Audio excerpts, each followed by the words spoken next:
हरे कृष्णा। तो हम आप सभी भक्तों का हार्दिक स्वागत करते हैं इस साप्ताहिक शुक्रवारीय भगवद गीता कार्यक्रम में। तो आप सबका सर्वप्रथम तो हम बहुत बहुत धन्यवाद करते हैं कि इतना विपरीत मौसम है आजकल, है ना। बहुत बारिश हो रही है, रुक रुक के बारिश हो रही है, लगातार हो रही है, लेकिन फिर भी आप भगवत प्रेमी, भगवत गीता प्रेमी हैं जो इस गीता यज्ञ में भाग ले रहे हैं और अपने जीवन को सफल बना रहे हैं। तो यज्ञ मैंने पिछली बार भी बताया था कि यज्ञ होता है जिसमें हम आहुति देते हैं।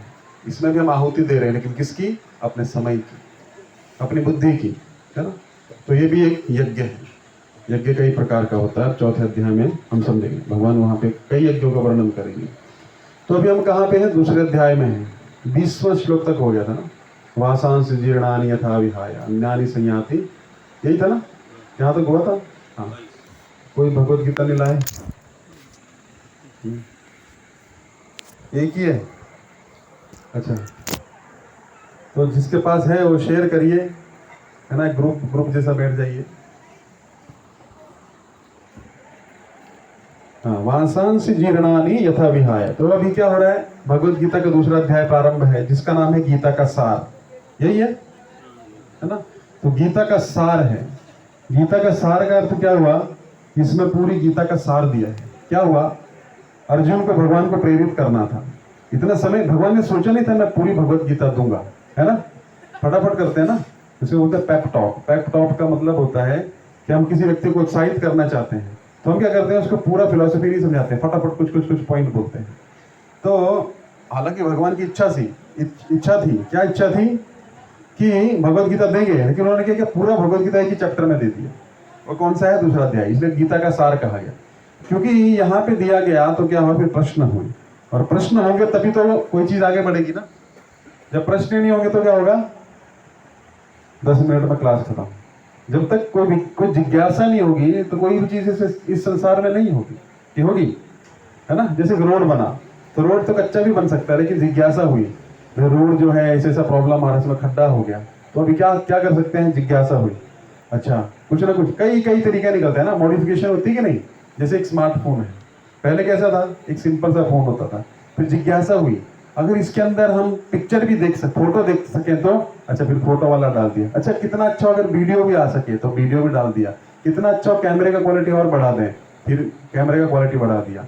फिर क्या हो? इसमें हम गाने भी सुन सकें, वो भी हो गया। फिर FM आ गया, धीरे धीरे बहुत कुछ हुआ ना। अभी क्या है? पूरा संसार इसके अंदर आ गया कि नहीं आ गया? कभी कोई व्यक्ति सोच सकता था कि भाई इसके अंदर जो है हम बैंक जाने की भी जरूरत नहीं है ना, मोबाइल से काम हो गया है। इधर से आपने सब्जी खरीदी, इधर से पैसा डाल दिया। ऐसा कभी सोचा नहीं था, है ना। बैंक के बाहर लंबी लंबी लाइन रहती थी, पैसे जमा कराने की अलग, निकालने की अलग, है ना। तो अभी क्या है? कहीं जाने की जरूरत नहीं, तो सब कुछ कहाँ पे आ गया? ये होती है ह्यूमन बुद्धि, human intelligence. Human intelligence means वो सोचता रहता है कैसे हम कुछ नया करें, कैसे कुछ नया करें। किसी भी चीज में आपने एक धंधा खोला, पहले की रेडी लगाई, सब्जी बेची, अरे थोड़ा फायदा हो रहा है, थोड़ा बारिश धूप लगती है, थोड़ा सा छपरा बना लेते हैं, ऐसा ना मॉडिफिकेशन होती है ना धीरे धीरे। तो अगर प्रश्न नहीं होगा तो कोई भी इंप्रूवमेंट नहीं होगी जीवन में, है ना। अगर प्रश्न नहीं होगा तो क्या होगा? कुछ नहीं आप कर सकते। इच्छा शक्ति होनी चाहिए। अब मान लीजिए माइक है, इसकी कोई इच्छा शक्ति नहीं है, इसको मैं जैसा करूंगा स्टैंड को वैसा हो जाएगा, कोई इच्छा इसकी अपनी है ही नहीं। तो क्या होगा? करोड़ों साल भी पड़ा रहेगा ना, तब भी नहीं हिलने वाला है। लेकिन इंसान के पास एक चीज रहती है, क्या है वो? बुद्धि, है ना। पशुओं के पास भी रहती है, लेकिन उनकी बुद्धि कम रहती है, मतलब ढकी हुई रहती है। पानी नहीं आया? नहीं, ठीक है। तो इसी प्रकार भगवत गीता आप देख लीजिए, कोई भी आध्यात्मिक ग्रंथ देखिए, कोई भी ग्रंथ देखिए, उसमें क्या है? जिज्ञासा है। जिस प्रकार श्रीमद् भागवतम में अगर परीक्षित महाराज को जिज्ञासा नहीं करते तो ग्रंथ आगे बढ़ता ही नहीं, है ना। तो इसी प्रकार क्या होता है? जैसे जैसे विद्यार्थी की इच्छा होती है वैसे वैसे क्या होता है? शिक्षक देता जाता है। अगर वो देखता है कि 10% ही ले सकता है तो 10% में ही वो रुक जाएगा, देगा नहीं। तो ये जो गीता का सार क्या किया भगवान ने? दे दिया। लेकिन अर्जुन ने प्रश्न किया, देखिए कहां पे प्रश्न किया? तीसरे अध्याय के पहले श्लोक में। तो मतलब आगे बढ़ी गाड़ी, नहीं तो क्या उधर ही बस हो गया, अभी लड़ो। तो भगवान कहां से शुरू किए? आत्मा के ज्ञान से। पहले भगवान ने एक बड़ा ही सुंदर ज्ञान दिया, सहन करने का, सहनशीलता। हमारे जीवन में हमें बहुत कुछ सहन करना पड़ता है ना। कोई ऑप्शन नहीं, अभी बारिश हो रही है, कोई सोचे अरे बारिश क्यों हो रही है और इरिटेट होता रहे तो क्या होगा, काम धंधा बंद कर दे तो क्या होगा, बारिश रुकने वाली है, होगा कुछ है? नहीं होगा। जब बारिश को जाना है तब अपने आप जाएगी, जब आई थी तब अपनी इच्छा से आई। तो उसी प्रकार अगला मौसम जो है वो ठंडी का आएगा, तो कोई इरिटेट होगी ठंडी क्यों है, लेकिन नहीं, सहन करना है। क्या बोलते हैं भगवान दूसरे अध्याय के 14वें श्लोक में, मात्र स्पर्शास्तु कौन्तेय शीतोष्ण सुख दुःखदा आगमा पायन नित्यस्तांत दीक्षस्व भारत। आप बोलेंगे भगवान युद्ध में क्या चालू हो गया, है ना, ये ज्ञान देना क्यों चालू कर दिया, क्यों किया? क्योंकि अर्जुन को दुख लग रहा है, सहन नहीं कर पा रहा है। क्यों? हमारे जो दादा हैं, गुरु हैं, वो मर जाएंगे। तो भगवान बोलते हैं मरेंगे तो सहन करना पड़ेगा। हमारे प्रियजन जाएंगे तो अर्जुन पहले से ही सहन करने की आदत डालो, नहीं तो तभी पागल हो जाओगे, हो जाएंगे ना।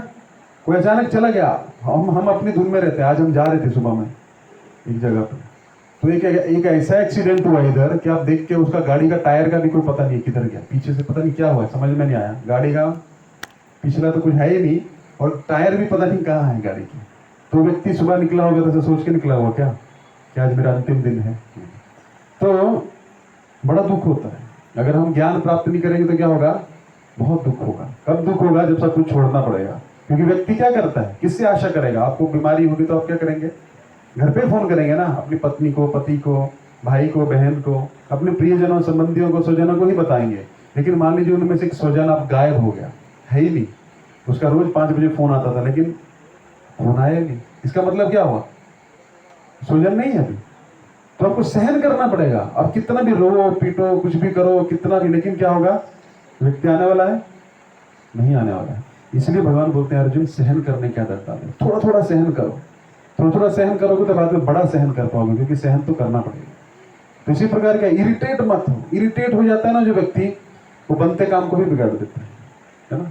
एक बार एक पत्नी और पति जा रहे थे गाड़ी में, तो क्या हुआ, पत्नी और पति का झगड़ा होने लग पड़ा किसी बात पे। आगे क्या हुआ, पति बहुत गुस्से में आता, उसने रेड लाइट क्रॉस कर दिया, ठीक है। फिर रेड लाइट पे आगे हवलदार ने रोक दिया, हाँ भाई किधर जा रहे हो, क्या हुआ? बोले नहीं अरे गलती हो गया, मेरा ध्यान नहीं था, ऐसा था ऐसा था।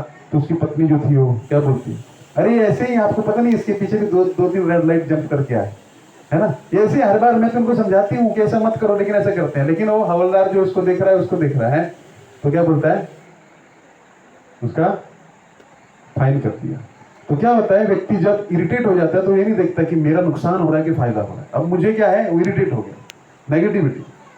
तो भगवान क्या बोलते हैं, सहन करो। किसी व्यक्ति का स्वभाव तो बाद की बात है, स्वभाव सहन करना बहुत मुश्किल है, लेकिन सबसे पहले क्या आदत डालो, सहन करने की। पहले मौसम को सहन करो, जो चीजें अब लाइट नहीं है, बैठना पड़ेगा, क्या करेंगे, सहन करना, रो के कुछ होने वाला है नहीं। तो सहन करने की आदत कैसी है, मान लीजिए आप एक विमान में बैठ गए, अभी विमान में बैठ गए, आपको जाना था गोवा और पता लगा विमान उड़ गया और जा रहा दिल्ली, अब क्या करोगे? अब इरिटेट हो गए, गलती किसकी, आपकी है ना, लेकिन इरिटेट हो गए तो क्या करेंगे, या तो जो कैबिन, वो जो क्या बोलते हैं उसको, फ्लाइट अटेंडेंट्स जो रहते हैं उनके साथ झगड़ा करोगे, क्या है तुमको पता नहीं था, ये था वो था। तो चुपचाप शांति से बैठ जाओ, है ना, शांति से बैठ जाओ और पेपर पढ़ो, मैगजीन पढ़ो और वेट करो दिल्ली में उतरने का, फिर गोवा कैसे जाना उसका सोचो। या तो फिर आपके साइड में कौन बैठा है, उसके साथ में थोड़ा संबंध बनाओ, अरे कौन है आप, कहाँ से जा रहे हैं, हो सकता है आपके बिजनेस से रिलेटेड कोई काम हो, तो बिजनेस बन गया। तो हमारे पास ऑप्शंस रहते हैं। तो इरिटेट होकर किसी का भला नहीं होता, आपका भी नुकसान होगा, उसका भी होगा। तो ये भगवान बोल रहे हैं अर्जुन सहन करो। ऐसा मत सोचो कि मैं भीष्म पितामह को नहीं मारूंगा, या दुर्योधन को नहीं मारूंगा, द्रोणाचार्य को नहीं मारूंगा, तो मरेंगे ही, वो हार्ट अटैक से मर जाएंगे, एक्सीडेंट में मर जाएंगे, है ना, आग लगने से मर जाएंगे, बीमारी से मर जाएंगे। मरना तो पक्का है, कुछ नहीं होगा तो शरीर जीर्ण शीर्ण होकर मरने ही वाले हैं, क्योंकि इस संसार में सब कुछ नश्वर है। तो सहन करो। प्रभु कितना सहन करें, है ना, तब तक सहन करो जब तक शरीर है। आगे बताएंगे, मैं बताऊंगा आगे। काम क्रोध सहन नहीं होता, तो भगवान बोलते हैं मुझे पता है, आगे आएगा तीसरे से। सहन करो। प्रभु कब तक सहन करें, जब तक शरीर है। शरीर है तो दुख भी है, भूख भी लगेगी, गुस्सा भी आएगा, क्रोध भी आएगा, है ना, काम भी आएगा। तो इसको ऐसा समझो कि ठीक है, मान लीजिए बहुत बारिश आई, तो आप क्या करते हो, गाड़ी से जा रहे हो, स्कूटी से जा रहे हो, क्या करोगे, बहुत बारिश आ रही है, हवा चल रही है, तो क्या करोगे, कहीं पे शरण ले लोगे, किसी पेड़ के नीचे या किसी शेल्टर के नीचे। तो इसका मतलब ये नहीं कि आप सारी जिंदगी के लिए डिस्टर्ब रहोगे। क्या हो गया, जब तक वो तूफान निकल नहीं जाता तब तक क्या करो, शांत रहो, शरण ले लो। तो भगवान बोलते हैं थोड़ी देर के लिए तुम काम क्रोध लोभ तुमको तरसाएगा, तड़पाएगा, तो क्या करो, रोको अपने आप को, नहीं ये निकल जाएगा। जैसे तूफान निकल रहा है ना, ये आया है तो निकल जाएगा, क्योंकि जितने भी क्राइम होते हैं उस तूफान में ही होते हैं। 1 मिनट का काम क्रोध लोभ का क्राइम आता है, अरे अच्छे अच्छे लोग, पढ़े लिखे लोग, बड़े बड़े गोल्ड मेडलिस्ट ऐसे ऐसे घोटाले कर देते हैं, कोई कर सकता है? वो मूर्ख है क्या? नहीं। देखो क्या सोचता है, लोभ आ जाता है ना, अरे यार इतना तो मैं 50 साल में नहीं बना पाऊंगा जितना मैं 2 मिनट में बना लूंगा, तो घोटाला करता है। यह लोभ का वेग। काम का वेग होता है तो कितने सारे क्राइम होते हैं, है ना, और क्रोध का वेग आता है तो मर्डर हो जाता है। 1 सेकंड का या 1 मिनट का वेग होता है, इतना ही होता है, इससे ज्यादा तो नहीं होता। बाद में बाप रे ये क्या कर दिया, है ना। अब जेल में जाइए, जेल में वो लोग बहुत दुखी रहते हैं। क्यों दुखी रहते हैं? तो पागल हो जाते हैं, क्योंकि वो बैलेंस नहीं कर पाते हैं। वही एक समय 1 मिनट का इमोशन था, उससे पूरा जिंदगी बर्बाद हो गया। तो क्या करो, भगवान एक ही सोल्यूशन है, सहन करो। पति पे गुस्सा है तो बेलन मत मारो, है ना, फूल मार दो, है कुछ तो मारो लेकिन फूल मार दो, इससे लगे ना, अगली बार फिर ठीक हो जाएगा। नहीं तो क्या होगा, अब बेलन मारेंगे वो चिमटा मार देंगे, है ना, तो क्या होगा, कला कलेश हो जाएगा। तो सहन करो, ठीक है। अब एक व्यक्ति मुझसे पूछे प्रभु सहन करो, आप बोलते हैं सहन करो, अभी पूछ रहे 2-4 दिन पहले। सहन उतना करो जितना आपके हाथ में है, उतना बदलने की कोशिश करो। जो हाथ में नहीं है उसको नहीं बदल सकते हो। अपने पाँव में जूता पहन लीजिए। प्रभु जी हर जगह कंकड़ पत्थर है, हम क्या करें? तो क्या करेंगे? पूरे संसार में मार्बल डाल देंगे? डाल सकता है कोई? है तो क्या करिए, अपने पाँव में अच्छा एडिडास का, रिबॉक का जूता पहन लीजिए। तो अपने को सहन शक्ति करिए। जिस चीज में नहीं उलझने का उसमें जान के जाके टांग मत अड़ाइए, नहीं तो क्या होगा, टांग फ्रैक्चर हो जाएगी, है ना। मतलब कोई कमेंट करना, किसी के मामले में दखल अंदाजी करना बंद कर देंगे, आपका जीवन बहुत सुधर जाएगा, है ना। सोचना, विशेष करके आता है सोचते रहते हैं, अपने बारे में नहीं सोचेंगे, दूसरे के पड़ोसी के बारे में सोचते रहेंगे। अरे पता है उसने आज ऐसा ऐसा गाड़ी ले लिया है, अच्छा ऐसा है ऐसा है। तो 90% क्या है, दूसरों के बारे में सोचते रहते हैं। भगवान तो सहन करो, सहन करोगे तो क्या होगा, अपने पे फोकस कर पाओगे। नहीं तो फिर क्या बोलते हैं भगवान, ये देखिए पूरा कनेक्शन है। लोगों को लगता है ये क्या हो गया, नहीं वहां से कनेक्शन चालू हुआ। सहन करना पड़ेगा, आत्मा जो है वो अजर अमर है ना। फिर आत्मा के ज्ञान पे आ गए, सहन करो। फिर क्या बोले, तुमको क्या लगता है कि ये मरेंगे? नहीं, ये मरेंगे क्योंकि ये आत्माएं हैं, ये शरीर नहीं है। अच्छा प्रभु ये शरीर नहीं है, तो आत्मा का ज्ञान फिर देने लगे, क्योंकि आत्मा का ज्ञान ही पूर्ण ज्ञान है, नहीं तो सारे ज्ञान फेल है उसके सामने। क्योंकि आप बहुत बड़े पीएचडी हो सकते हो, बहुत बड़े किसी भी फील्ड में आप गोल्ड मेडलिस्ट हो सकते हो, लेकिन जब शरीर त्यागना पड़ेगा तो कोई गोल्ड मेडल काम नहीं आएगा, है ना। तब एक ही मेडल काम आएगा, आपने कितना भगवान का स्मरण किया है और कितने अच्छे कर्म किए हैं, क्योंकि वही साथ में जाएंगे, बाकी तो सब इधर ही रह जाएगा, ठीक है। तो मैं इसलिए बता रहा हूँ कि कनेक्शन चल रहा है। ऐसा मत सोचिए कि भगवान कहाँ से कहाँ चालू कर दिया आत्मा का ज्ञान, वो युद्ध हो रहा है ना। आत्मा का ज्ञान नहीं, वही आत्मा ज्ञान इसलिए दे रहे हैं कि ज्ञान में अगर तुम कर्म करोगे, ज्ञान में कर्म होता है तो वो कर्म श्रेष्ठ होता है।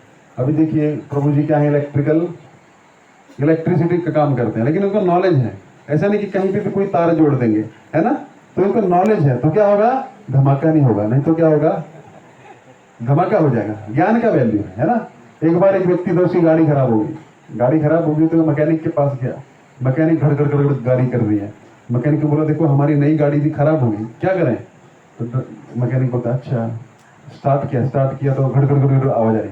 बोला ठीक हो जाएगा, 1000 रुपये लगेगा। बोले हाँ ठीक है। तो बोलता है ठीक है। अंदर गया, मैकेनिक एक बड़ा हथौड़ा लेके आया, जोर से बोनट पे मारा, ढाक। तो मालिक था उसको, अरे भाई इतना जोर से मार दिया है, हमने नई गाड़ी ली है, इंस्टॉलमेंट भी पूरा नहीं हुआ है। तो बोलता है अच्छा अभी स्टार्ट करो। गाड़ी चल पड़ी एकदम, है। बोलता अरे वाह गाड़ी चल पड़ी। बोलता लाओ 1000 रुपया। बोला अरे यार एक हथौड़ा मारने का 1000 रुपया? नहीं, हथौड़ा मारने का 100 रुपया है। कहाँ हथौड़ा मारना है उसका 900 रुपया, ठीक है। ये होता है ना, खाली एक तार निकली हुई अंदर से, अरे क्या तुम एक तार का यार 500 रुपया मांग रहे हो, लेकिन कौन सी तार जोड़नी हो तो उसका तो ज्ञान होता है ना। तो भगवत गीता में अभी कौन सी तार कहाँ जोड़नी है उसका ज्ञान नहीं होगा तो क्या होगा, तारें इधर उधर जुड़ जाएंगी, फिर क्या शॉर्ट सर्किट हो जाएगा। दिमाग का हो जाता है बहुत से लोग का, आध्यात्मिकता में पागल होते हैं, पता आपको, पागल हो जाता आदमी। क्यों? तो शॉर्ट सर्किट हो गया, तार इधर उधर जोड़ दी, यही हो गया, यहाँ से जोड़ दिया, यहाँ से जोड़ दिया, 2-4 गुरुओं का सुन लिया, फिर अंदर ही कंफ्यूज हो रहा है। अरे वो ये तो ये बोला था, इतना आसान नहीं है धर्म का ज्ञान, है ना। इसलिए शॉर्ट सर्किट से बचाने के लिए भगवान ने भगवत गीता दिया। तो सीधा सीधा ज्ञान है, आप जैसे जैसे पढ़ते जाएंगे तो आपको भी समझ आता जाएगा। अच्छा, फिर सहन करो तो क्यों सहन करें प्रभु? क्योंकि तुम आत्मा हो और ये भी आत्मा है, ये मेरे अंश है ना। फिर बताया ना तो कभी ऐसा हुआ कि ये राजा नहीं थे, ना तो कभी ऐसा हुआ कि मैं नहीं था या होगा, है ना। क्यों? क्योंकि आत्मा जर अमर है। अच्छा प्रभु ठीक है, ये क्यों बता रहे हैं भगवान? क्योंकि पहला, ये भी एक एक करके अर्जुन के तर्कों को काट रहे हैं। पहला तर्क क्या था अर्जुन का? मैं युद्ध नहीं करूंगा 5 कारणों में से पहला कारण क्या था? याद है किसी को? है? नहीं याद है? पहला कारण था दया, कंपैशन। तो दया किसके लिए? भगवान काट रहे हैं ना, किसके लिए दया कर रहे हो? शरीर के लिए, वो तो मिटने वाला है। मान लीजिए कि व्यक्ति डूब रहा है, आप गए और उसको बचा के लाए। व्यक्ति को नहीं बचाया, उसकी अच्छी डेनिम की टी शर्ट और जीन्स निकाल के ले आए और बोले बचा लिया अब हमने, क्योंकि यही महत्वपूर्ण है ना। क्या बचाया आपने? बचाया उसको। तो भगवान यही बोल रहे हैं, तुम दया कर रहे हो किस पे? कपड़े पे है। तुम बोल रहे हो बड़ी बड़ी बातें को तो दया करनी चाहिए, हमको मारना नहीं चाहिए, लेकिन अभी तक जो 20 श्लोक हैं, 30 श्लोक, अभी 10 और है बाकी, उनमें भगवान यही कर रहे हैं। दया किसके लिए कर रहे हो? पहला आर्गुमेंट जो है अर्जुन का, उसको काट रहे हैं। दया किसके लिए? दया शरीर के लिए। शरीर तो मिटने वाला है, तुम्हारे भी बहुत सारे जन्म हो गए हैं और तुमने नई नई देह को प्राप्त किया है, तो अब किसके लिए रोओगे? पिछले माँ बाप के लिए, उससे पिछले माँ बाप के लिए जो तुमको याद भी नहीं है, होता नहीं ऐसा? किसके लिए रोगे? तो आत्मा के लिए दया करो, शरीर के लिए नहीं। इसलिए अर्जुन को क्या बोल रहे हैं? बार बार बार एक ही चीज को समझा रहे हैं। आप बोले पूरी एक श्लोक में खत्म करो ना, नहीं आता समझ में। स्कूल में एक टीचर कितनी बार समझाता है एक ही चीज, है ना। तो क्या बार बार रिपीटिशन करना पड़ता है? वैदिक सभ्यता में बार बार एक चीज, अब क्या बार बार हम शरीर नहीं, हम आत्मा है, ये तो हम तो सुन लिए हैं। सुन के नहीं होगा, बार बार रियलाइज करके होगा। जब तक रियलाइज नहीं करेंगे, ज्ञान है ना, हथौड़ा कहाँ मारना है, नहीं तो हथौड़ा इधर उधर मारेंगे आप, तो क्या होगा? आध्यात्मिकता एक साइंस है, एक विज्ञान है। अगर गलत तरीके से करोगे तो आप गए 2 केमिकल मिला दिए, पता नहीं है, कुछ तो होगा, धमाका हो जाएगा, मुंह काला, है ना। तो क्या आध्यात्मिकता में ऐसे साइंस है, इधर का तार इधर जोड़ दोगे तो क्या होगा? शॉर्ट सर्किट हो जाएगा। इसलिए बहुत संयम से समझना पड़ता है, कई साल लगते हैं इसको समझने। और एक दक्ष, ऐसा प्रभुपाद जी बताते हैं, बोनाफाइड स्पिरिचुअल मास्टर के अंदर ही सीखना चाहिए, नहीं तो क्या होगा? अब सब कुछ देखिए, आपने एजुकेशन प्राप्त की तो गली में स्कूल था, उसमें चले गए, है? अरे एक नया खुला है, पास में है, ऐसा था, है ना। एफिलिएटेड है भाई कि नहीं है, कोई बोर्ड से है। फिर यूनिवर्सिटी में क्या है, किधर भी चले गए, नहीं बेस्ट देखता है ना व्यक्ति। तो जब अपने बेस्ट भौतिक एजुकेशन ली है, मटेरियल एजुकेशन, तो स्पिरिचुअल में फिर अगर आप करेंगे तो क्या होगा? क्या होगा? जितना आप 10th क्लास में पढ़े थे ना, उतना भगवत गीता पढ़ोगे तो आपका जीवन सफल हो जाएगा, है ना। 10th क्लास में टेंशन लेते थे, लेकिन हम भगवत गीता खाली शुक्रवार को खोलते हैं आके, है ना। अगर ऐसा होगा तो क्या होगा? जीवन में कुछ नहीं बदलने वाला, है ना। गाड़ी वहीं की वहीं रुकी रहेगी। तो मैं इतना अंडरस्टैंडिंग क्यों दे रहा हूँ? ताकि आप समझिए ये कनेक्शन चल रहा है पूरा। नहीं तो क्या होता है, पहली बार भगवत गीता समझते हैं, क्या हो रहा है, वहां युद्ध हो रहा था, यहाँ आत्मा का ज्ञान चालू हो गया, कर्म हो गया, क्या है? लेकिन ये पूरा कनेक्शन है आपकी लाइफ से। जब तक आप कनेक्शन नहीं देखोगे तो क्या होगा? आपको मजा नहीं आएगा। मजा नहीं आएगा तो आप बोर हो जाएंगे। किसी भी सब्जेक्ट में ना, वो बोर क्यों लगता है? या तो टीचर समझा नहीं पा रहा है ना, या तो स्टूडेंट समझ नहीं पा रहा है। तो टीचर का एक ही काम होता है, क्या? ना इंटरेस्ट पैदा करना, है ना। इंटरेस्ट पैदा कर दिया, उसको प्यासा रखो। आपने उसकी प्यास बुझा दी तो क्या होगा? नहीं, उसको प्यास जागृत करो, खोज करवाओ उससे, वो अच्छा शिक्षक। मतलब ऐसा इंटरेस्ट जगाते कि व्यक्ति रात को भी उठ के भगवत गीता पढ़े। अरे क्या बताया था, है ना। आपकी लाइफ से आपको पता है अमिताभ बच्चन इतना फेमस क्यों हुआ? सोचा आपने कभी? और भी एक्टर थे, क्यों हुआ? क्यों बोलते हैं उसको सदी का महानायक? अब देखे हैं कि नहीं पिक्चर कभी? है नहीं देखते हैं? सब शुद्ध भक्त हैं यहाँ पे, है ना। क्यों हुआ? क्योंकि उसकी पिक्चर देखो आप, उसकी पिक्चर में कॉमन मैन होता है, तो हर व्यक्ति रिलेट कर पाता है। उसकी एक बहन होती है, उसकी शादी करनी है ना। तो आपकी भी एक बहन होगी, उसकी शादी करनी, फिर वो बहुत मेहनत करता है, फिर उसके साथ में कुछ अन्याय होता है, फिर वो आवाज उठाता है, ऐसा ऐसा होता है ना। तो लोग रिलेट कर पाते थे। जब तक आप भगवत, तो क्या हुआ, यूपी बिहार से ट्रेनें भर भर के आ गई, कहाँ? बम्बई, है ना। फिर बेचारे सब टैक्सी ड्राइवर बन गए, है ना। आप जाइए बम्बई, ऐसे हैं सारे। सेंटा क्रूज पूरे अमिताभ बच्चन बनने आए थे पहले। आप उनके जवानी का फोटो देखोगे ना, तो ऐसा हेयर स्टाइल भी वैसा है, बेचारे अभी ऐसा। क्यों? क्योंकि वो रिलेट कर पाए उस चीज से। तो जब तक आप भगवत गीता या किसी ग्रंथ से रिलेट नहीं कर पाओगे, तो आपको लगेगा ठीक है भाई, भगवत गीता है, कुछ अच्छा लगता है, प्रभु जी अच्छा बोलते हैं, लेकिन क्या है? जीवन में उतारना है ना। जब तक जीवन में नहीं उतरेगी तो बता भी नहीं पाओगे किसी को, है ना। एक अच्छा डॉक्टर कौन है? एमबीबीएस तो सब करते हैं, लेकिन जिसको 25 साल का एक्सपीरियंस है, उसको उसके पास हर प्रकार का मरीज आया हुआ है हर मौसम में, तो क्या होगा उसका एक्सपीरियंस और देख के बता देगा आपको। आप बैठे अच्छा क्या हुआ, गला खराब है, आंख में दर्द है ना, बोलता है ना ऐसा। और क्या है, आप बोल रहे हो और लिख रहा है, देखते हैं आप, वो आप बोलते रहते हैं और तब तक लिख के आपके हाथ में दे देगा। अब बोले इसको कैसे पता लग गया? उसको पता है मौसम कौन सा चल रहा है, कौन सा फ्लू चल रहा है, कौन सा क्या चल रहा है, क्या सिम्टम है, खत्म। तो होता है एक्सपीरियंस, उसको होता है रियलाइजेशन। जैसे आपने एक बार प्रश्न किया था, आत्म साक्षात्कार कैसे होगा? आत्म साक्षात्कार होगा रगड़ रगड़ के। जितना एफर्ट हमने 10th में 12th में अपने जीवन में अपनी जॉब में डालते हैं, उसका 10% कम से कम भी आपने डाल दिया ना, तो आपका जीवन सफल हो गया। ये डेडिकेशन, समर्पण होता है किसी भी चीज के प्रति। शुक्रवार हो जाए, यही तो टेस्ट है ना, है ना। मैं नहीं बोल रहा कि शुक्रवार का कार्यक्रम, एक डेडिकेशन होता है किसी भी चीज के लिए। जब तक समर्पण नहीं होगा तब तक आप कुछ नहीं कर सकते, होता है ना। आप अभी इतनी बारिश होती है, आपका समर्पण है ना कि हमको पैसा कमाना है, हमको जाना है, हमारे कस्टमर को हमको सर्विस देना है ना। आप पहनेंगे अपना रेन कोट, बहुत बारिश हो रही है, कितना रिस्क है, हाईवे पे आप जा रहे हैं, पीछे से दिखता नहीं, ठोक दे कोई तो खत्म कहानी। फिर भी समर्पण है, तो वो समर्पण का अगर 25% भी इसमें आ गया ना, आपका जीवन सफल हो जाएगा। और इसमें ऐसा है, आपका जीवन नहीं सफल होगा, आप दूसरों को भी जीवन सफल कर दोगे। क्योंकि ये एक पारसमणि होती है, आपने सुना पारसमणि? उसको यहाँ पे टच करेंगे ना तो क्या होगा? सोना बन जाएगा। तो प्रभुपाद ने कैसा किया? पारसमणि, सोना नहीं बनाया, ऐसे ऐसे भक्त बनाए जो पारसमणि बन गए, है ना। तो उनको तो वैष्णव बनाया, आगे उन्होंने हजारों लोगों को, लाखों लोगों को वैष्णव बना दिया। तो ये होता है वैष्णव, है ना। हिप्पी लोग जिनका कोई स्कोप नहीं था, कोई उम्मीद नहीं थी, है ना, होपलेस केस, है ना, उनका कुछ नहीं हो सकता था। उनका 4 नियम क्या था? सुबह से शाम तक 4 नियम तोड़ना, है ना। कोई उनका 4 नियम था, मांस खाना, है ना, पर स्त्री गमन करना, पर पुरुष गमन करना, और क्या, गाय का मांस खाना। तो ऐसे लोगों को वैष्णव बना के वो लोग वैष्णवता का प्रचार किए। तो ये होता है वैष्णव, और ये होता है समर्पण। उनमें एक ही गुण था, प्रभुपाद ने देखा, क्या है, एक कहावत है इंग्लिश में, every saint has a history and every criminal has a future. समझ रहे हैं ना। तो ये तो खैर ये बातें थी। तो यहाँ पे क्या चल रहा है? आत्मा का ज्ञान चल रहा है। तो आत्मा के ज्ञान पे हम कहाँ तक आ गए हैं? वासांश जीर्णानि यथा विहाय नवानि गृह्णाति नरो पराणि तथा शरीराणि विहाय जीर्णानि अन्यानि संयाति नवानि देहि। जिस प्रकार हम ओल्ड टी शर्ट उतार के, ओल्ड कुर्ता उतार के क्या करते हैं, नया पहन लेते हैं, उसी प्रकार जीवात्मा एक शरीर से दूसरे शरीर में, दूसरे से तीसरे में, पता नहीं कितने जन्म हो चुके हैं, किसी को कुछ पता नहीं है ना। सबकी यही कहानी है, जन्म लिए, थोड़ा बड़ा हुए, होश संभाला तो स्कूल कॉलेज ये करके, फिर एक नौकरी पकड़ी, नौकरी के बाद शादी किया, शादी के बाद बच्चे हो गए, फिर उनको संभालने में, सबकी यही कहानी है ना।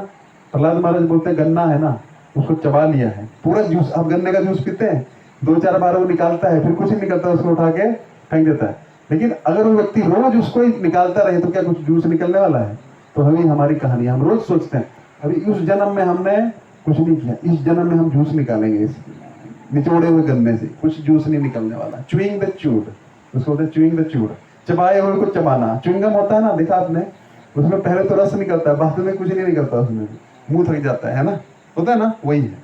तो रस जो है कुछ नहीं है, पत्थर में से पानी निकल सकता है, लेकिन इस संसार में सुख नहीं मिल सकता। जब तक आपको ये यकीन नहीं होगा, तब तक हम आध्यात्मिक प्रगति नहीं करेंगे।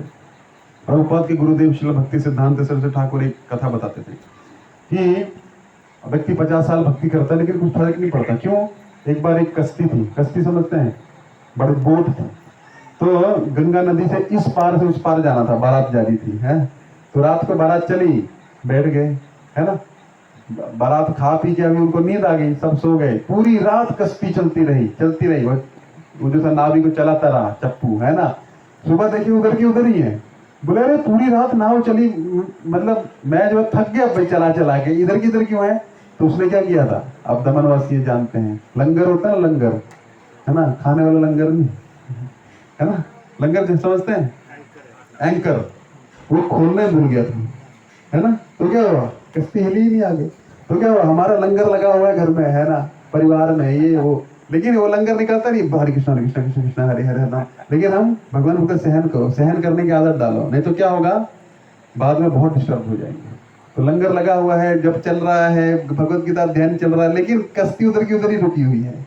मुझे कुछ हो नहीं रहा है, 25 साल हो गए जब करते हुए हैं, कुछ हो ही अंदर, कुछ हो ही नहीं रहा है। हो रहा है थोड़ा थोड़ा, लेकिन जितना होना चाहिए उतना नहीं हो रहा है।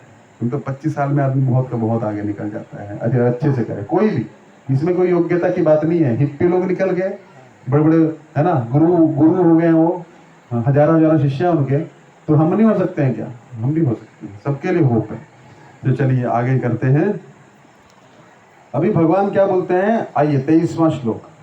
नैनम छिदन्ति शस्त्राणि, बोलिए बोलिए, है किसी के पास? इनके साथ शेयर कर लीजिए सब लोग आपस में, है ना। बिना पुस्तक के पढ़ाई नहीं, है ना, और बिना हथियार के लड़ाई नहीं, ये दो चीज हो नहीं सकती, है ना। तो पुस्तक की आदत डालिए।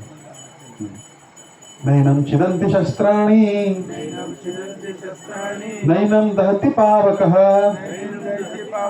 न चैनम क्लेद्यन्ते आपो, न शोष्यति मारुतः। अब घर में ना श्लोक पढ़ा करिए, है ना, हमारे पास समय नहीं होता है, तो हम बता देते हैं आपको कि कैसा है। किसी को समस्या हो तो वॉइस मैसेज डाला करिए, मैं उच्चारण करके बता दिया करूँगा, है ना। ये भी हमको सीखना चाहिए, कब सीखेंगे देखते हैं। तो इसका अर्थ इस प्रकार, यह आत्मा ना तो। अच्छा, ये श्लोक भगवान क्यों बोले? ऐसे बोल दिए, मन में आ गया? नहीं। अब अर्जुन प्रश्न करता है, प्रभु मेरे पास तो बड़े बड़े वेपन हैं, बड़े बड़े हथियार हैं, मेरे पास वरुण अस्त्र है, मेरे पास अग्नि अस्त्र है, मेरे पास, है ना, क्या क्या है, बहुत वायु अस्त्र है, तो इससे क्या होगा? आत्मा कहीं जल तो नहीं जाएगी? तो भगवान बोलते हैं नहीं जलती, वो है शरीर जलेगा खाली। यह आत्मा ना तो कभी किसी शस्त्र द्वारा खंड खंड की जा सकती है, खंड खंड मतलब टुकड़ा टुकड़ा, है ना, ना अग्नि द्वारा जलाया जा सकता है, ना जल द्वारा भिगोया या वायु द्वारा सुखाया जा सकता है। तो भगवान क्या क्या दे रहे हैं अभी? इसको बोलते हैं ज्ञान। ये जो चल रहा है ना ये आत्मा का, 30वें श्लोक तक चलेगा, इसको बोलते हैं ज्ञान योग।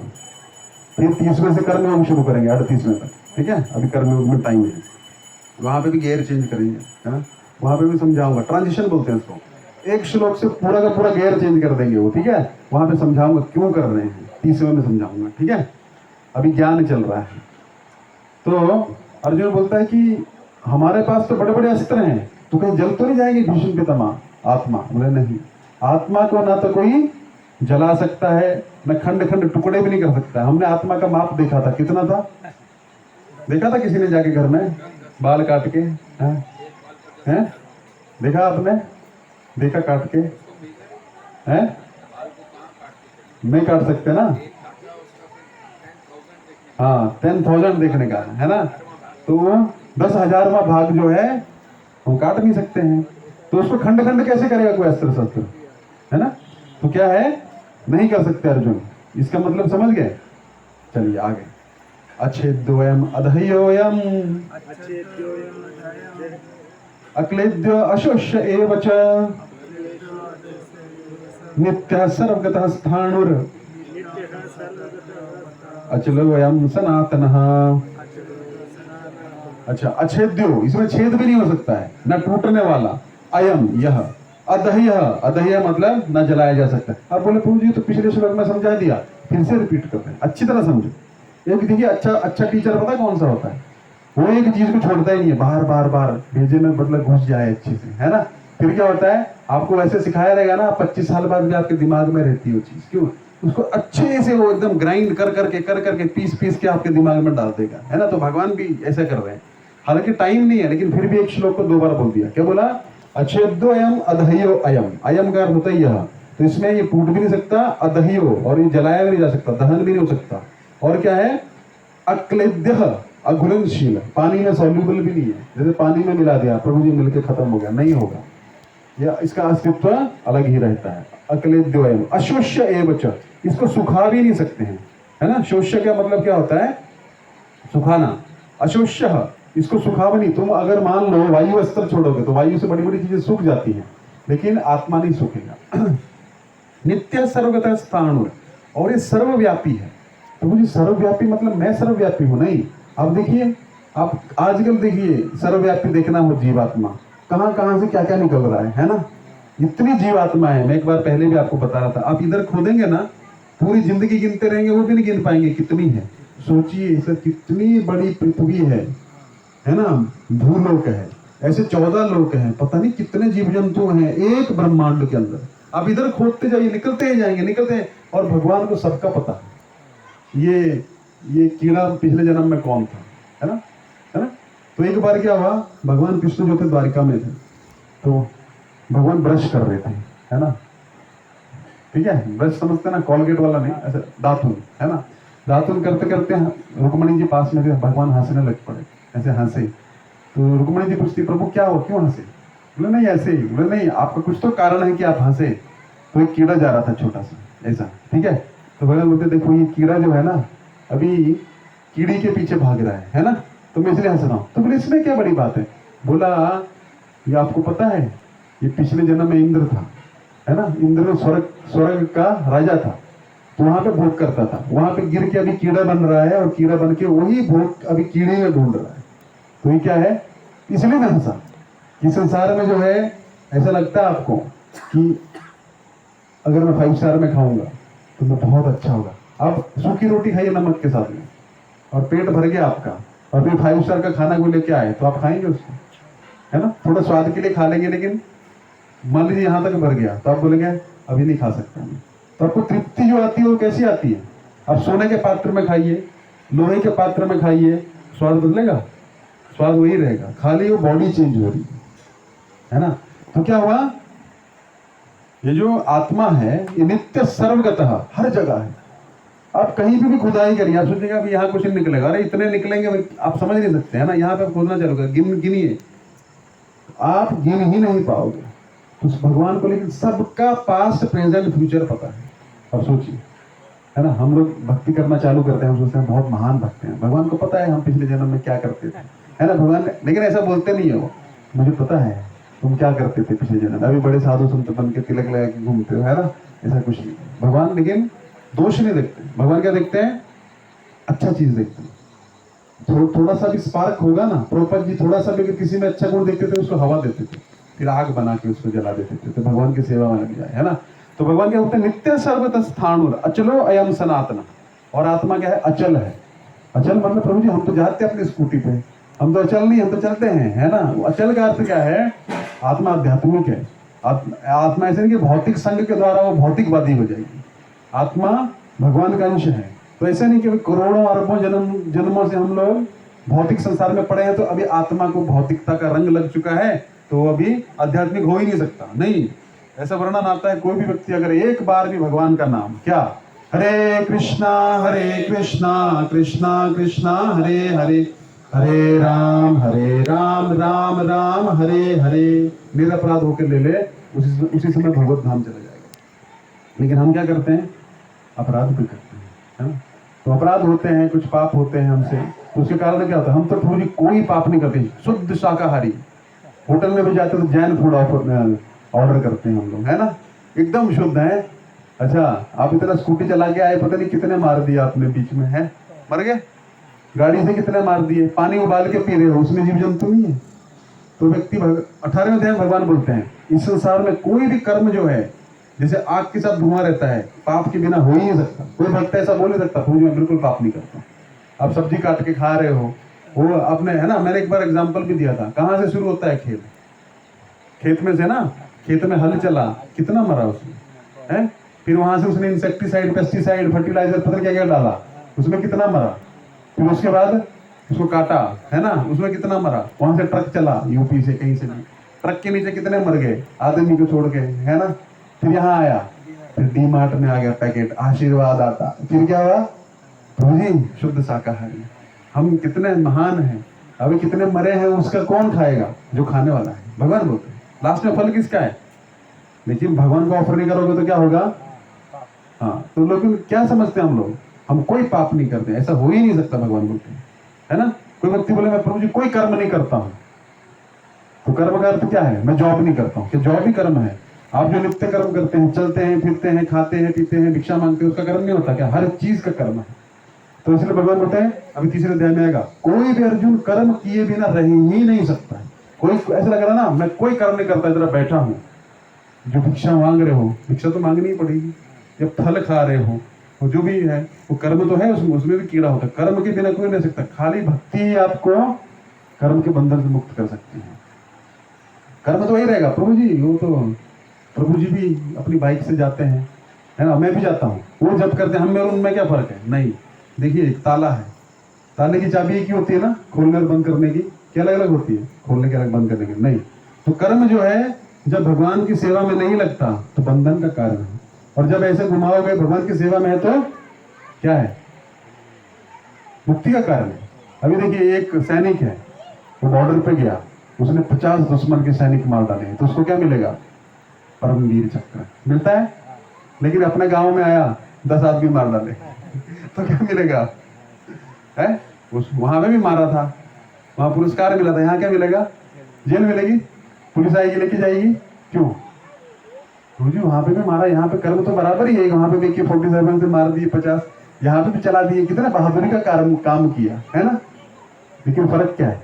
वहां अथॉरिटी के अंडर मारा है ना, और यहाँ पे ऐसे मार दिया। तो कर्म वही है, एक बंधन में डाल रहा है और एक पुरस्कार दे रहा है।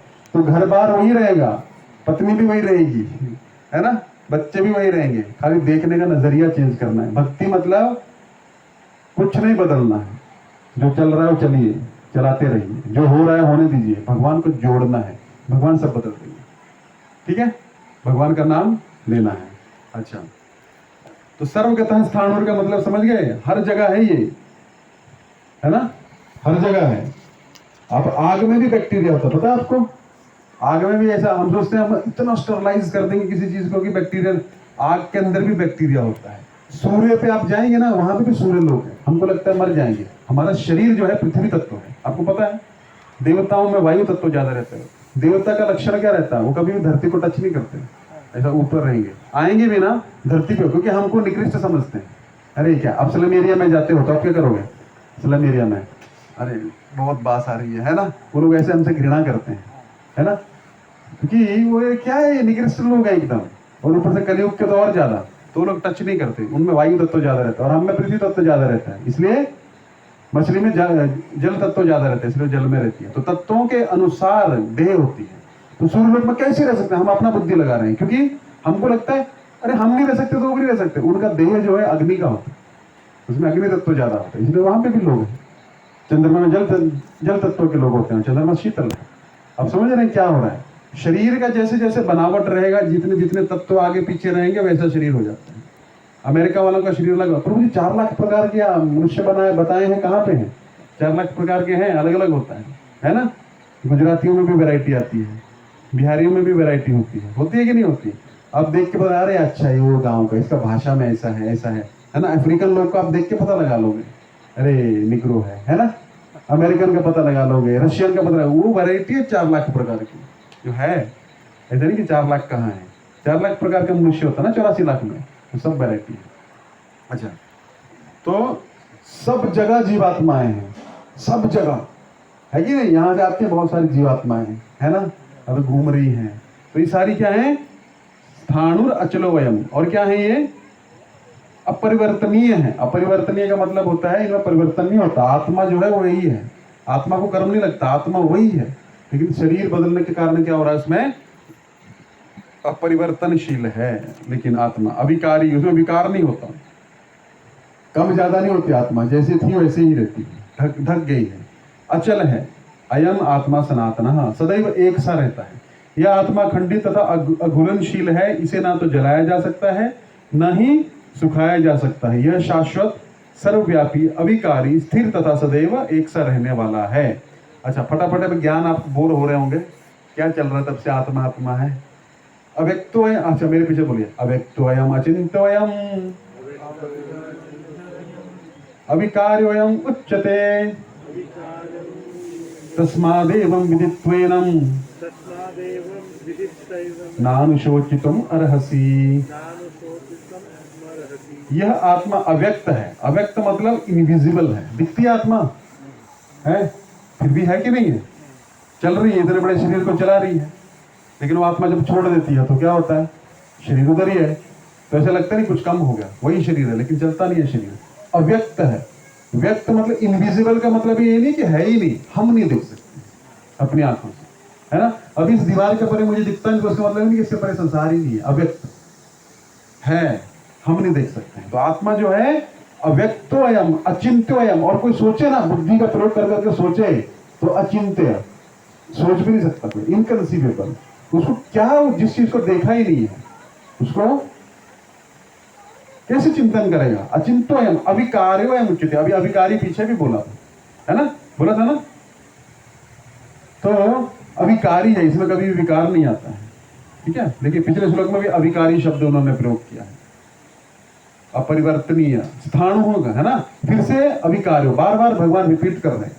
तस्मादेवं विदित्वेनम, इसलिए अच्छी तरह से समझ जाओ अर्जुन, नानु शोचितुम अर्हसि, इस शरीर के लिए शोक मत करो। क्या मत करो? शोक मत करो, है ना। तो इस शरीर के लिए शोक क्यों कर रहे हो? जब अरे भीष्म पितामह मरने वाले थोड़े हैं, हमारा कोई संबंधी मर गया, वो है, वो भगवान का अंश था, हमको लग रहा है भगवान उसको हमसे ज्यादा टेक केयर करते हैं, है ना। और वो होने ही वाला है, आप चाहे रो बिल्कुल कुछ भी करो, वो मरेगा ही। तो क्या करो? नानु शोचितुम अर्हसि, क्यों टेंशन ले रहे हो? मत शोक करो। अव्यक्तोयम अचिंत्योयम अविकार्योयम उच्यते तस्मादेवं विदित्वेनम नानु शोचितुम अर्हसि। यह आत्मा अव्यक्त अकल्पनीय, चिंतन नहीं कर सकता। क्या कल्पना करेगा? 10,000 भाग। लेकिन ऐसा नहीं है कि वो इतना छोटा है, वो छोटा नहीं, वो स्पिरिचुअल बॉडी, बाद में समझेंगे। अब परिवर्तनीय कहा जाता है, यह जानकर तुम्हें शरीर के लिए शोक नहीं करना चाहिए। अच्छा, फटाफट तीसरे तक लेके जाता हूं। अथ चैनम नित्य जातम नित्यम वा मन्यसे मृतम तथापि तम महाबाहो नैनम शोचितुम अर्हसि। अच्छा, यहाँ पे अभी पूरा डायमेंशन चेंज कर दिया 26वें श्लोक में। क्या बोले? अथ चैनम। अभी तक तो शास्त्रों के अनुसार बोल रहे थे, अव्यक्त है, अविकारी है, शास्त्र उपनिषद ऐसा बोलते हैं। अभी अच्छा, तुमको ऐसा लगता है ना कि चलो प्रभु आप तो ऐसे ही बोल रहे हो, कुछ भी मैं नहीं मानता हूँ आत्मा वात्मा को, तब भी क्या दुख करने की जरूरत है ना। जो थी है और नया शरीर लेगी तब भी दुख करने की जरूरत नहीं है, और जब है ही नहीं, जब खत्म ही हो जाएगी तो भी दुख करने की क्या जरूरत है? वो तो है ना, आए थे खत्म हो गए। तो भगवान यहाँ पे किसका मत दे रहे हैं? बुद्धिस्ट लोग ऐसा बोलते हैं, ये सब शून्य है, शून्य से आया है, हम कुछ नहीं है और शून्य में चले जाएंगे, ठीक है। या फिर कुछ नास्तिक लोग ऐसे बोलते हैं, खाओ पियो मजा करो, है ना, ऐसे बोलते हैं ना। किसने देखा यार नरक स्वर्ग, है ना, नरक स्वर्ग की बात यहीं पे सब कुछ है, एंजॉय, है ना। तो भगवान अभी उनकी भाषा बोल रहा है। अथ चैनम, यदि तुमको ऐसा लगता है तो क्या करो, फिर भी क्या टेंशन लेने की जरूरत है ना। देखो, आत्मा तो मरता नहीं है, ये फिर से पैदा हो जाएंगे, टेंशन मत लो। अगर तुमको ऐसा लगता है कि भाई फिर से पैदा भी नहीं होंगे, फिर भी क्या क्यों टेंशन? क्योंकि वो दुख ही नहीं रहेगा, खत्म, खेल ही खत्म, है ना। ऐसा बोलते हैं ना, अरे हम मर जाएंगे, ऐसा आप जाओगे किसी को भगवत गीता देने तो बोलेंगे अरे सब नरक स्वर्ग इधर ही है प्रभु जी, खाओ पियो मजा करो, फिर भी क्या दुख करने की जरूरत है? और अगर आत्मा जो है अगले जन्म में जाएगा, फिर भी क्या दुख करने की जरूरत है? उसको अगला जन्म तो मिलना ही है। तो भगवान बोलते हैं अथ चैनम, देखिए, किंतु यदि तुम यह सोचते हो कि आत्मा अथवा जीवन का लक्षण सदा जन्म लेता है ना, तथा सदा मरता है, तो भी है महाबाहु, तुम्हें शोक करने की, तुम्हारे शोक करने का कोई कारण नहीं है। दोनों तरफ क्या है? तुम्हारे हाथ में लड्डू है ना, मतलब युद्ध करो, दोनों तरफ बैलेंस कर दिया, है ना। अभी अगला जो है ये महत्वपूर्ण है, इस पर थोड़ी चर्चा करेंगे, फिर विराम करेंगे। ये आपको ये श्लोक अगर मैं 2-4 श्लोक बताऊंगा, याद कर लीजिए, बार बार स्मरण करिए, तो आपको बहुत बल मिलेगा, है ना। बल क्यों मिलता है? देखिए, व्यक्ति डिप्रेशन में क्यों जाता है? उसको लगता है यार यार मेरा बिजनेस खत्म हो गया, मतलब सब कुछ खत्म हो गया। उसको ये पता नहीं कि वो आत्मा है, आत्मा का कुछ खत्म नहीं होता कभी भी, और वैसे भी बिजनेस खत्म होना हो एक दिन छोड़ के जाना, सब कुछ इधर ही। तो कोई व्यक्ति डिप्रेशन में क्यों जाएगा, है? तो हम क्या अपने अपने शरीर से आइडेंटिफाई करते हैं, तो क्या होता है? दुख बढ़ जाता है ना। जैसे अब किसी कुर्ता फट गया, अरे ठीक है रोएगा, अब क्या है, फट गया नया ले लेंगे, क्या दिक्कत है ना, इतना कर सकते हैं ना। तो जब वो शरीर को कुर्ता मानता है ना, तो क्या होता है? दुख लगता है। ओके, तो अगला श्लोक बड़ा महत्वपूर्ण है। ये जातस्य ही ध्रुवो मृत्युर ध्रुवम जन्म मृतस्य च तस्माद परिहार्यार्थे न तुम शोचितुम अर्हसि।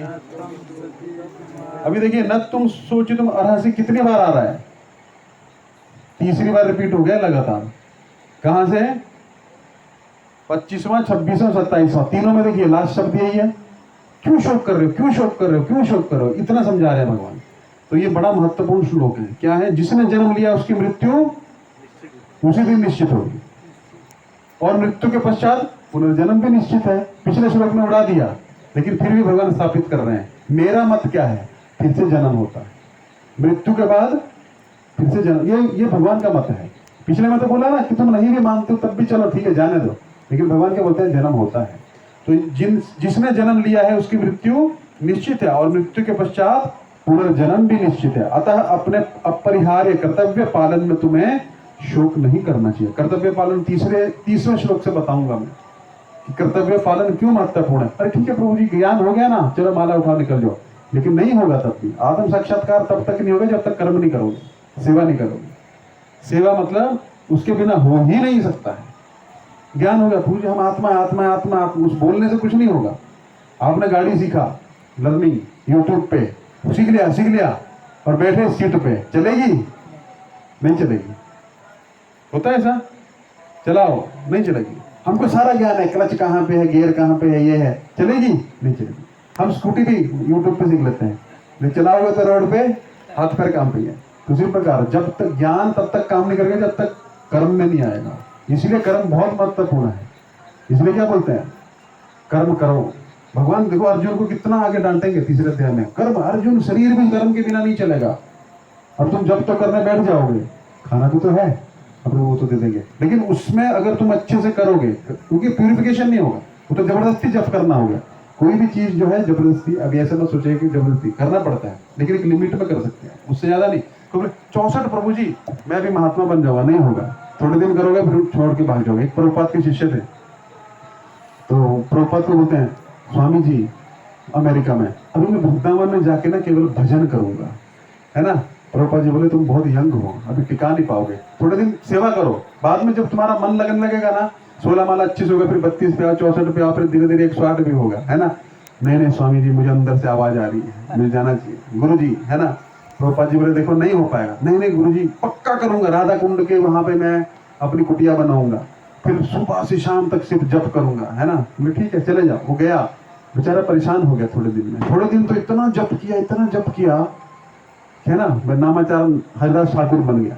थोड़े दिन बाद क्या हुआ, बाहर आया है, और क्योंकि वो आदमी उतना ही कर सकता है जितना तो उसका कैपेसिटी है। उसके बाद में वो करेगा तो क्या होगा, कोलैप्स हो जाएगा, है ना। मैं आपको भागने का बोलूं, अब 2 किलोमीटर तो बहुत भागे, फिर क्या होगा, धीरे धीरे थक के, नहीं हम 10 भागेंगे, उधर ही लोटपोट हो जाओगे, है ना। तो क्या हुआ, फिर वो नामाचार्य हरिदास ठाकुर गायब हो गया वृंदावन से, ठीक है। फिर एक दिन एक भक्त जो थे एक पेट्रोल पंप पे गए, पेट्रोल भरने लगे, तो नामाचार्य हरिदास ठाकुर उधर पेट्रोल भर रहा था। तो बोला रे आप तो वृंदावन में थे, राधा कुंड में। बोला रे मत पूछो, है ना, वहां पे हुआ नहीं। फिर हम सोचे भी वापस भी कैसे जाएंगे, तो हमारा पूरा इंटरेस्ट ही चला गया भक्ति में से। क्योंकि क्या होता है, अब बहुत ओवरफ्लाई हो जाएंगे ना, तो क्या होगा, है ना। मान लीजिए कोई पुलिस में पहले दिन ट्रेनिंग करने आया, उसको इतना ट्रेनिंग दिया, क्या होगा, वो भाग जाएगा, है ना। थोड़ा थोड़ा करके होता है ना कैपेसिटी। पुशअप मारो 40, बेचारा अभी 4 भी नहीं मार पाता है, तो क्या होगा। तो धीरे धीरे कैपेसिटी होती है। भक्ति में भगवान यही बोल रहे हैं, कर्म करना बहुत आवश्यक है। जब तक कर्म से ही ज्ञान परिलक्षित होता है। ये आपने पूछा था ना आत्म साक्षात्कार कैसे होगा, ज्ञान से नहीं होगा।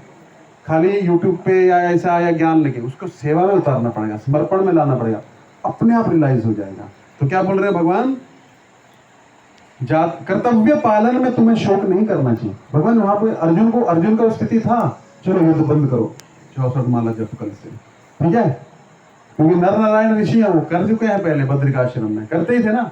अर्जुन कौन है, नर है, और कृष्ण जो है नारायण है। नर नारायण ऋषि थे ना, तपस्या में ऐसे नहीं दिक्कत है, लेकिन कर्तव्य पालन करना पड़ेगा, तभी जाके शुद्धि होगी, नहीं तो क्या वो रियलाइजेशन नहीं आएगा। जब आप घिस घिस के संसार में देखोगे कि हाँ, लेकिन उससे शुद्धि हो जाएगी ज्ञान की। तो क्या करना चाहिए तुम्हें, कर्तव्य पालन में शोक नहीं करना चाहिए, और रुको मत, कर्तव्य पालन करो अच्छे से, जब तक तुमको रियलाइज नहीं हो जाए। धीरे धीरे कैपेसिटी बढ़ाओ अपनी, है ना, स्टेमिना बढ़ाओ, है ना।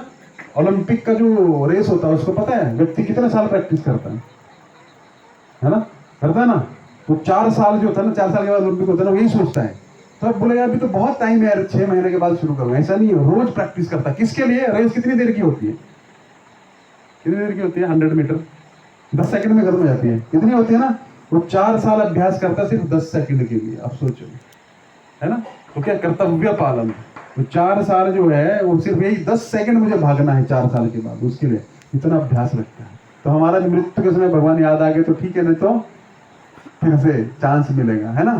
तो एक महत्वपूर्ण चीज है यहाँ पे, जातस्य ही ध्रुव मृत्यु ध्रुवम जन्म मृतस्य। भगवान यहाँ पे स्वयं अपने मुख से बोल रहे हैं, जिसने भी जन्म लिया है उसकी मृत्यु निश्चित है। एक बार वेद व्यास जी जा रहे थे, तो वेद व्यास जी जा रहे थे हिमालय में, सामने एक पक्षी देखा, तो उस पक्षी को देख के बोलते ये कैसे हो सकता है। तो पक्षी जो था वो देखा, उनको डरा बेचारा, दूसरी जगह जाके बैठ गया। तो व्यास देव जी फिर वहीं पे पहुंच गए, ये कैसे हो सकता है। तो पक्षी बोलता है, अरे पीछे पड़ गए तो है, जहां पे मैं जा रहा हूं वहां पे ये कैसे हो सकता है। फिर आगे गए, फिर वो पक्षी बैठा, ये कैसे हो सकता है। तो बोले अरे तो परेशान कर दिए हैं। तो पक्षियों के गुरु राजा कौन है, गरुड़ जी। गरुड़ जी के पास जाता है, गरुड़ जी को बोलता है, अरे हम आपकी प्रजा हैं, हमको एक साधु बहुत परेशान कर रहा है। क्या कर रहा है, अरे जहां पे मैं जाता हूँ बोलता है ये कैसे हो सकता है, ये कैसे हो सकता है, परेशान कर दिया। बोले चलो अब मैं तुमको एक जगह पे सेटल करके आता हूँ, फिर उनसे निपटता हूँ। जाकर गया हिमालय में गुफा के अंदर, बोला तुम यहाँ पे आराम से बैठो, ठीक है मैं आता हूँ। तो गए वेद व्यास के पास में, प्रणाम किया, बोला क्या आप तो साधु हैं, तो कब से ये जीवों को आप परेशान करने लग पड़े। बोले क्या हुआ। बोले एक पक्षी हमारी प्रजा है, उसको आप बार बार बोल रहे हो ये कैसे हो सकता है, जहां पे मैं जाता हूँ बोलते ये कैसे हो सकता है, ये कैसे हो सकता है। बोले अच्छा अच्छा अच्छा। बोले अभी कहाँ पे है, अभी दूर मैंने हिमालय की गुफा में उसको छुपा दिया है, अभी वो आप उसको उस तक नहीं पहुंच सकते। बोले हाँ आप समझ में आ गया। बोले क्या समझ में आया। बोले मैं उसको देखा, इसकी मृत्यु आधा घंटा बाद हिमालय में गुफा में सांप के खाने के द्वारा होने वाली है। तो मैं सोचता है, मैं सोचा हजारों मील दूर पहुंचेगा कैसे, ये कैसे हो सकता है, ये कैसे हो सकता है। लेकिन विधि का विधान था, आपने उसको बराबर वहां पे जाके पहुंचा दिया है। अब वहां पे आप जाके देखिए, उसको सांप खा गया। तो जाके देखते हैं तो सांप उसको खा चुका होता था, है ना। तो जिसका जन्म हुआ उसकी मृत्यु निश्चित है, कर्म क्षेत्र भी निश्चित है। अब कितना भी प्रयास करिए भागने का, नहीं भाग पाओगे, क्योंकि हम बांध दिए गए हैं। वो हमको दिखता नहीं है, लेकिन हमको रस्सी, एक ऐसी रस्सी है समय की और कर्म की। अब देखिए बहुत से लोग प्रयास करते हैं कहीं पे भी जाने का, नहीं जा पाते। कर्म क्षेत्र फिक्स हो जाता है ना। कितना धन आएगा ये भी फिक्स है, जन्म कहाँ होगा, माता पिता कौन होंगे, किस घर में जन्म होगा ये भी फिक्स है। मृत्यु कहाँ पे होगी, मृत्यु आपको लेके जाएगी वहां पे, है ना। हमारे एक जान पहचान की थी एक माता जी मुंबई में, उनके पति, उनके सास ससुर कहाँ गए, केदारनाथ, ठीक है, एक दिन के लिए। वो भी जाने वाली थी, उनकी बच्ची थी छोटी 4 साल की, वो भी जाने वाली थी, लेकिन उसकी बच्ची के स्कूल चालू होने वाला था, इसलिए रुक गए। माता जी भी रुक गई, और वो जिस दिन वहां पे गए 2013 में, उसी दिन हो गया। अब सोचिए मृत्यु कहां से कहां लेके गए, आज तक उनका कुछ पता नहीं है कहां पे। तो मृत्यु कैसी चीज है, आपका जहां पे लिखा है वहां पे आपको लेके जाएगी। तो इसलिए मैं नहीं बोल रहा, भगवान बोल रहे हैं, जातस्य ही ध्रुव मृत्यु, है ना। इसलिए क्या है, हमको बहुत सतर्क रहना चाहिए। सतर्क मतलब हम कर तो कुछ नहीं सकते हैं, लेकिन हमको याद रखना चाहिए क्या, कि बुलावा किसी भी क्षण आ सकता है। बहुत अच्छे अच्छे लोग हैं ऐसे मर जा रहे हैं, खाना खाते खाते हार्ट अटैक आ रहा है। पहले हार्ट अटैक होता नहीं था, है ना, अभी क्या हो गया पता नहीं। सब उम्र का कोई भरोसा नहीं है। पहले बुढ़े लोग जो है वो नहीं मर रहे हैं आजकल, देखा आपने, कभी कभार कोई एक आधा बुढ़ा चला गया तो बोलते हैं अच्छा ठीक है, लेकिन सब जवान जवान जवान जा रहे हैं। क्यों, कलयुग का लक्षण है। जैसे जैसे अल्प आयु, जैसे जैसे जैसे कलयुग आगे बढ़ता जाएगा अल्प आयु हो जाएगी। आज मैं सुबह पढ़ रहा था एक न्यूज में, 8 साल के बच्चे ने यूएस में, है ना, गन पॉइंट पे कार ये कर ली, हाईजेक कर ली, मतलब कार चुरा के ले गया, 8 साल का बच्चा। तो ऐसे कलयुग में वर्णन आ रहा है, सब कुछ रिड्यूस होता जाएगा, शादी भी जल्दी हो जाएगा, बच्चे भी और मर भी जल्दी जाएंगे। तो कलयुग जो है इसका प्रभाव बढ़ेगा। लेकिन जो भगवान का नाम लेता है, कलयुग ने कितने स्थान मांगे, स्थान मांगा ना परीक्षित महाराज से। तो क्या बोला, जहाँ पे जुआ खेला जाता है, मांस पर स्त्री पर पुरुष का मन होता है, नशा होता है, वहां पे तुम्हारा वास रहेगा। तो परीक्षित महाराज मार सकते थे कलयुग को, लेकिन क्यों नहीं मारा, इसमें एक महान गुण है। जो सतयुग में लाखों साल तपस्या करने से फल नहीं प्राप्त होता, त्रेता में बड़े बड़े यज्ञ करने से फल प्राप्त नहीं होता, द्वापर में बड़े बड़े अर्च विग्रह की पूजा करने से प्राप्त नहीं होता, वो खाली कलयुग में केवल हरिनाम से प्राप्त हो जाएगा। हरे कृष्णा कृष्णा कृष्णा हरे हरे, हरे राम राम राम हरे हरे। लेकिन हो जाएगा, प्रभु जी हम रिलैक्स हो गए। लेकिन कलयुग बोलता मैं तुमको लेने ही नहीं दूंगा। कैसे, मैं टीवी बन के घर में आ जाऊंगा, है ना, चलो टीवी तो साथ में नहीं जाता था, रेडियो जाता था, है ना, रेडियो में गाने सुनते थे, चलो वो भी। अब तो हाथ में सब कुछ आ गया, क्या, मोबाइल, व्हाट्सएप, पता नहीं क्या क्या। कैसे करेंगे नाम, नाम करते करते मैसेज आ गया, नाम करते करते भक्त लोग सबसे ज्यादा फंसे हुए हैं उसमें, है ना। हमको पता भी नहीं, अरे प्रभु जी सेवा तो कुछ मैसेज आया, हरे कृष्णा हरे कृष्णा, होता है ऐसा, है ना। बहुत फंसे हुए, इसको साइलेंट करके रख दीजिए साइड 2 घंटा, जब तक आप देखिए बहुत सुखी हो जाएंगे, है ना। इतने ग्रुप ज्वाइन कर रखे हैं, प्रभु जी कल मैसेज, प्रभु जी कौन से ग्रुप में डाला था, है, अरे प्रभु जी तो आप ज्वाइन क्यों किए इतने ग्रुप, है ना, क्यों, जो काम का है वो रखिए, है ना। इतने मैसेज आते हैं टर टर टर, है ना, पता नहीं क्या, हमको कौन याद कर रहा है। पर्सनल मैसेज कोई नहीं डालता, ग्रुप में डालते हैं सब लोग, हैं, पर्सनल से बड़ी खुशी होती है, कोई याद कर रहा है हमको, है ना, क्यों, अरे हमने अपनी लाइफ को खुद कॉम्प्लिकेट करके रखा है, सिंपल रखिए लाइफ को, अगर भगवान को याद करना लास्ट में तो नहीं होंगे, है ना। लास्ट में भी देखिए अपने आप, देखिए मैंने मोबाइल यहाँ रख दिया ना, थोड़ी देर 2 मिनट के बाद अपने आप ही हाथ इधर चला जाता, होता ना, देखते हैं, फिर सोचते हैं इंटरनेट बंद कर देते हैं, अभी हम नहीं करेंगे, लेकिन फिर सोचते हैं पता नहीं कौन फोन कर दिया, है ना। वो नोटिफिकेशन तो कभी मत लगाइए, नहीं तो क्या होगा, कभी फोकस नहीं कर पाएंगे, इतना मुश्किल है। हमको क्या, हम सब भगवत धाम जा रहे हैं, कोई नहीं जा रहा है, इतना आसान थोड़ा है भगवत धाम जाना। वहाँ एक ही क्वालिफिकेशन है, ना तो आपकी डिग्री चलेगी, ना आपका मंदिर में रुतबा चलेगा, ना आपका एक चलेगा प्रेम, तभी तो रह पाएंगे ना। अब आपको मैं किसी के साथ में डाल दूं, आपको प्रेम नहीं है तो झगड़ा करके आ जाओगे, वही होगा। जब तक कृष्ण से प्रेम नहीं होगा नहीं रह पाओगे। एक ही योग्यता है वहां जाने की, कृष्ण से प्रेम। तो हमको बहुत सतर्क रहना चाहिए, माया बहुत रूपों में आती है, लोग बड़ी बड़ी चीजें छोड़ देते हैं, छोटी में फंस जाते हैं, है ना। समुद्र क्रॉस कर देंगे, लेकिन गाय के, ऐसा भागवत में आता है, लोग काम क्रोध लोभ के बड़े बड़े समुद्र पार कर देते हैं, लेकिन गाय के बछड़े के बराबर जो छोटा सा है, कितना पानी आता है उसमें डूब जाते हैं। क्यों ऐसा है, बड़ा सतर्क रहना चाहिए, है ना। होता है, देखिए हर चीज जरूरी है, चाकू जो है सब्जी काटिए, उससे मर्डर मत करिए, है ना। तो हमारे ऊपर डिपेंड करता है, ये फोन इतनी खतरनाक चीज है। तो हमको क्या करना है, सोचना है अपने बारे में, दूसरे के बारे में नहीं।